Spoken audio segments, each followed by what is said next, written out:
Billy Corgan frustration. Nick Houseman of House of Wrestling again also reported that talent are growing frustrated with NWA President Billy Corgan's leadership for the following reasons. Now, some you might be interested in, some you might say is silly, but here's what the report said.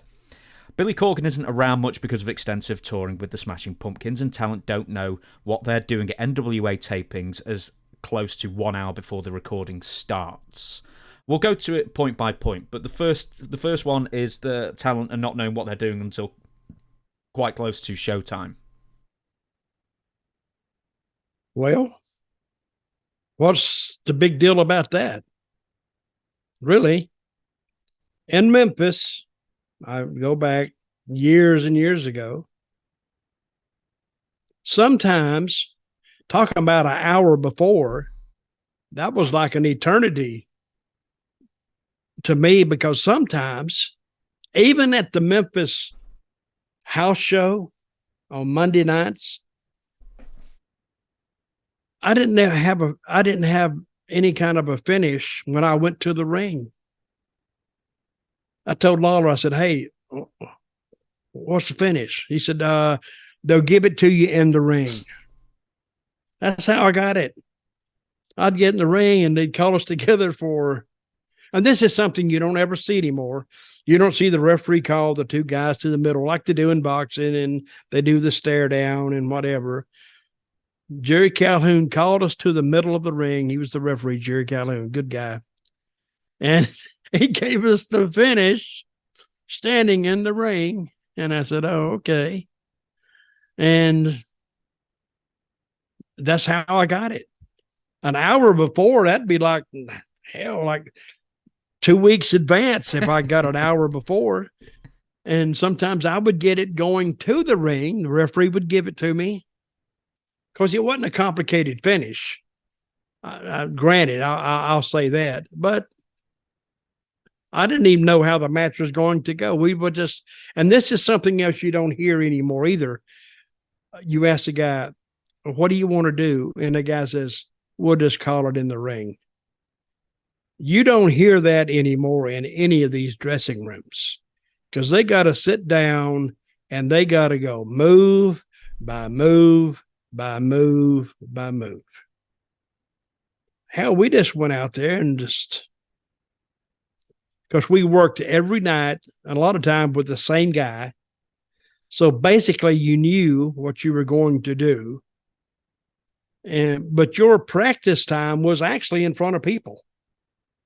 You were perfecting this match as you went along. So, you know, the old saying, you own the job training, that was a prime example of it. Well, so anyway, back to Corgan. I just want to know, what was your call time for the studio show? So let's say, when did it start? 11 a.m. When did you have to be? 11 o'clock. When did you have to be at the building? 10 to 11.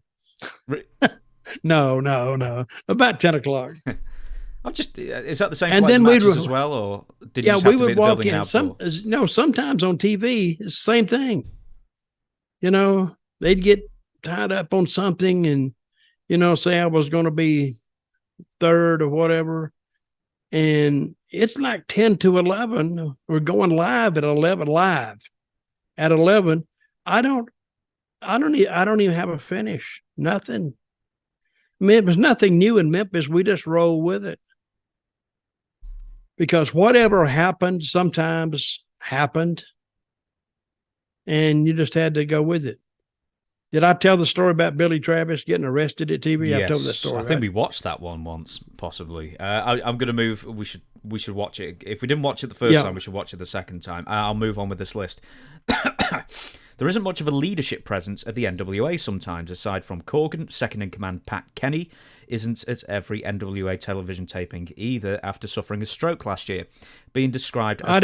He had a stroke? Apparently last year, so it says. I didn't know that.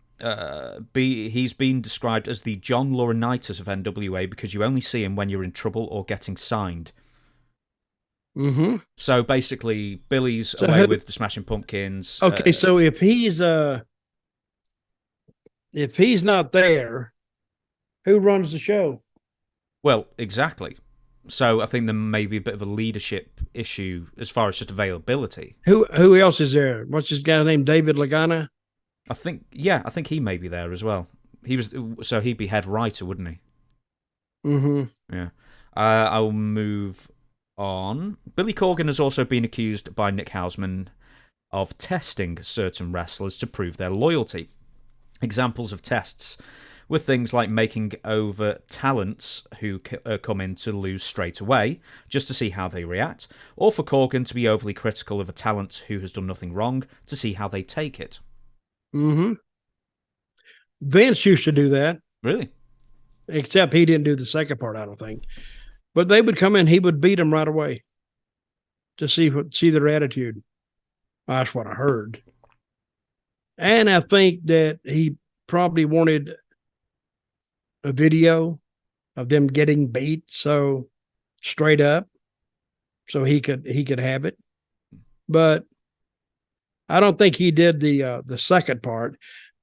I don't quite understand that either. So the last of the points made in this article: talent are wary of re-signing with NWA because of uncertainty of where the NWA will be shown come mid-2024 when quite a few of the contracts of talent end. Which, in fairness, with the CW network thing happening now, is a legitimate concern. Well,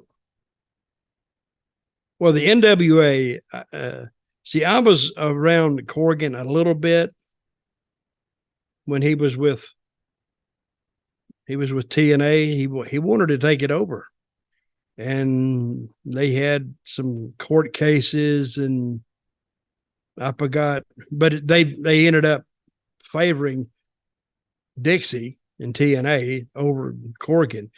But I heard he dropped at one point $1.5 million in it without any kind of he just put the money in to keep the company running. It was running on fumes anyway. That's what I heard. And he really wanted that company, but he never ended up with it. So, and I guess that Smashing Pumpkins gig has been very, very good to him. So he just went and started him another promotion, which is, if you got the money, a la Tony Khan, start your own company.